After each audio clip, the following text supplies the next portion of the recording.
जी ये next example है हमारे पास -2 पे हमने इसकी कॉन्टिन्यूटी को डिस्कस करना है। तो सबसे पहले हम -2 पे इसकी वैल्यू फाइंड करेंगे। तो value of function at x is equal to -2। यहाँ पे देखें कि x की वैल्यू -2 के इक्वल हमें कहाँ नजर आ रही है, ये सबसे पहले नंबर 1 पे। तो x की वैल्यू जब -2 के इक्वल है तो हम ये एक्सप्रेशन यूज करेंगे 3x। तो 3x एक्सप्रेशन यूज होगी तो यहाँ जब x की जगह -2 पुट होगा तो ये हमारा आंसर -6 आ जाएगा। तो ये हमारी वैल्यू आ गई -2 पे। अब हम लेफ्ट हैंड लिमिट फाइंड करेंगे। लिमिट x अप्रोचेस टू -2 के ऊपर माइनस का सिंबल f ऑफ x, यानी जब x की वैल्यू -2 को लेफ्ट साइड से अप्रोच कर रही है, यानी जब x की वैल्यू -2 से लेस है। तो यहाँ देखें x की वैल्यू -2 से लेस कहाँ है, यहीं पे है। x की वैल्यू -2 से लेस है, ये फर्स्ट नंबर पे, तो एक्सप्रेशन अगेन 3x ही यूज होगी। और यहाँ हम जब x की को अप्रोच कराएंगे -2 तो 3 × -2 -6 हमारी लेफ्ट हैंड लिमिट आ जाएगी। राइट हैंड लिमिट के लिए उसी तरह से लिमिट x अप्रोचेस टू -2 के ऊपर प्लस का सिंबल f ऑफ x, यानी x की वैल्यू जब -2 को राइट हैंड साइड से अप्रोच कर रही है तो फंक्शन की जो एक्सप्रेशन आएगी वो यहाँ हमने देखना है जब x की वैल्यू -2 से ग्रेटर है। तो यहाँ पे देखें x की वैल्यू -2 से ग्रेटर है, ये सेकंड नंबर पे, तो एक्सप्रेशन यूज होगी x² -1। ये हमने एक्सप्रेशन यूज की और लिमिट x अप्रोचेस टू -2, तो ये अप्रोच करवा दिया, -2² 4 -1 हमारा 3 आंसर आया। यहाँ पे नोट करें लेफ्ट हैंड लिमिट हमारी -6 आई है, राइट हैंड लिमिट हमारी 3 आई है पॉइंट -2 पे। तो लेफ्ट हैंड लिमिट और राइट हैंड लिमिट इक्वल नहीं है, तो इसका मतलब है लिमिट जो है -2 पे एग्जिस्ट नहीं करती। जब लिमिट ही एग्जिस्ट नहीं करती तो ऑटोमेटिकली फंक्शन उस पॉइंट -2 पे डिसकंटिन्यूअस हो जाएगा। इसके बाद इसी एग्जाम्पल को आपने खुद करना है। मैंने यहाँ पे सिर्फ पॉइंट चेंज कर दिया है। मैंने आपको -2 पे इसको डिस्कस कर दिया है कि कंटिन्यूटी ये आपका फंक्शन कंटिन्यूअस होगा या नहीं। बिल्कुल सेम इसी पैटर्न पे आपने करना है कि discuss the continuous the function f of x given in the previous example 3 at the point x is equal to 2। ये आपने इसे खुद करना है, इट इज नॉट डिफिकल्ट। जी नेक्स्ट एग्जांपल है हमारी, हमने इस फंक्शन की कंटिन्यूटी को डिस्कस करना है पॉइंट 3 पे। तो वही हमने सबसे पहले वैल्यू फाइंड करेंगे पॉइंट 3 पे और फिर लिमिट फाइंड करेंगे पॉइंट 3 पे। अगर लिमिट और वैल्यू इक्वल आ गई तो फंक्शन कॉन्टिन्यूअस होगा, अदरवाइज फंक्शन डिसकॉन्टिन्यूअस होगा। तो यहाँ पे हमें जो फंक्शनल एक्सप्रेशन दी हुई है ये देखें, फंक्शन की जो एक्सप्रेशन है वो ये होगी अगर x की वैल्यू 3 के इक्वल नहीं है, और फंक्शन की एक्सप्रेशन 6 होगी अगर x की वैल्यू 3 के इक्वल है।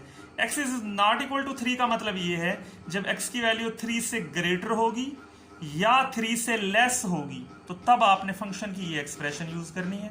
और जब फंक्शन की वैल्यू एग्जैक्ट 3 होगी x की वैल्यू तो तब फंक्शन की एक्सप्रेशन आपने 6 यूज करनी है। जी पॉइंट 3 पे हमने कंटिन्यूटी डिस्कस करनी है, तो सबसे पहले पॉइंट 3 पे हम फंक्शन की वैल्यू फाइंड करेंगे। जी value of f of x at x is equal to 3। तो यहाँ पे हम देखें x की वैल्यू जब 3 होगी तो फंक्शन की वैल्यू 6 है, ये हमें ऑटोमेटिक वैल्यू दी हुई है। तो f ऑफ 3 हमारी क्या आ गई 6, इसे हमने इक्वेशन नंबर 1 का नाम दे दिया। अब हमने पॉइंट 3 पे इस फंक्शन की लिमिट फाइंड करनी है, यानी लिमिट। अब हम ये यहाँ पे लेफ्ट हैंड और राइट हैंड लिमिट फाइंड नहीं करेंगे, डायरेक्ट हम लिमिट फाइंड करेंगे, क्योंकि हमें यहाँ x इज लेस देन 3 और x इज ग्रेटर देन 3 पे वैल्यूज हमें मेंशन नहीं है।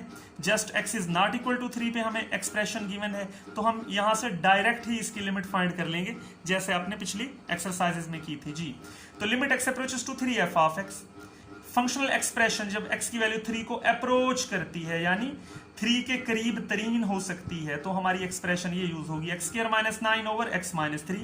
डायरेक्ट अगर लिमिट पुट करते हैं तो 0 0/0 फॉर्म आती है। अलजेब्राइक टेक्निक्स लगाएंगे, पहले भी ये क्वेश्चन किया हुआ है, फैक्टर बनेंगे, x -3 से कैंसिल हो जाएगा, x3 को अप्रोच करेगा तो आंसर हमारा 6 आ जाएगा। नोट करें जब लिमिट हमारी 3 पे क्या निकली 6 और जो हमारी वैल्यू है 3 पे वो भी 6 है।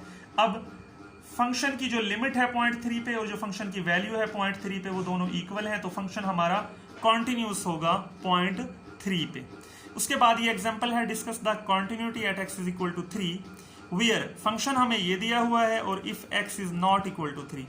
अब यहाँ पे नोट करें हमें कॉन्टिन्यूटी डिस्कस करनी है, लेकिन फंक्शन की जो वैल्यू हमें दी हुई है वो उस वक्त दी हुई है जब x की वैल्यू 3 के इक्वल नहीं है। अब जब x की वैल्यू 3 के इक्वल होगी तो तब क्या होगा, हमें यहाँ कुछ भी गिवन नहीं है, यानी उसने हमें यहाँ पे x की वैल्यू 3 पे डिफाइंड ही नहीं है। जब गिवन नहीं है तो इट्स मीन डिफाइंड ही नहीं है। तो since function f of x is not defined at x equal to 3, यानी फंक्शन की वैल्यू 3 पे एग्जिस्ट नहीं करती, कॉन्टिन्यूटी की जो वो फर्स्ट पॉइंट है वैल्यू वाला वो फेल हो जाता है। It implies that first condition of the continuity is failed, तो hence function is discontinuous at x is equal to 3। अब ये नेक्स्ट एग्जांपल है कि discuss the continuity of the function at x is equal to 3। यहाँ पे हमें जो function given है, दो एक्सप्रेशन गिवन है। जब एक्स की वैल्यू 3 से लेस होगी तो हमने ये एक्सप्रेशन यूज करनी है, जब एक्स की वैल्यू 3 या 3 के इक्वल होगी या 3 से बड़ी होगी तो ये एक्सप्रेशन यूज करनी है। तो सबसे पहले हम 3 पे वैल्यू फाइंड करेंगे, तो देखें 3 के इक्वल, यहाँ पे x जब 3 के इक्वल होगा तो ये एक्सप्रेशन यूज होगी। तो हमने यहाँ वैल्यू फाइंड करनी है 3 पे, तो 3 पुट होगा, 3 2 6 + 1, तो जो फंक्शन की वैल्यू है पॉइंट 3 पे वो हमें यहाँ पे 7 मिली है। अब यहाँ हम इसकी लेफ्ट हैंड लिमिट और राइट हैंड लिमिट फाइंड करेंगे। लेफ्ट हैंड लिमिट x को अप्रोच करता है 3 को -3 के ऊपर माइनस है यानी लेफ्ट साइड से, तो फंक्शन की एक्सप्रेशन यूज होगी x - 1। आप क्वेश्चन से इजीली चेक कर सकते हैं, जब x की वैल्यू 3 से लेस होगी तो ये एक्सप्रेशन आएगी। तो अप्रोच करा दिया 3 3 - 1 2। इस तरह right hand limit x approach to 3 plus का साइन f ऑफ x, जब x की वैल्यू 3 को अप्रोच कर रही है राइट साइड से यानी x की वैल्यू 3 से बड़ी होगी तो ये एक्सप्रेशन यूज होगी। तो ये आप क्वेश्चन से चेक कर सकते हैं। तो यहाँ पे जब 3 पुट होगा तो 3 2 6 + 1 7, तो यहाँ से हमने नोट किया जो लेफ्ट हैंड लिमिट है 3 पे वो 2 आई, जो राइट हैंड लिमिट है वो 7 आई। Left hand limit right hand limit के इक्वल नहीं है, इसका मतलब है पॉइंट 3 पे फंक्शन की लिमिट एग्जिस्ट नहीं करती। कंडीशन हमारी कॉन्टिन्यूटी की कंडीशन नंबर 2 जो है वो फेल हो गई है, तो इस वजह से हमारा जो फंक्शन है वो डिसकॉन्टिन्यूअस होगा पॉइंट 3 पे।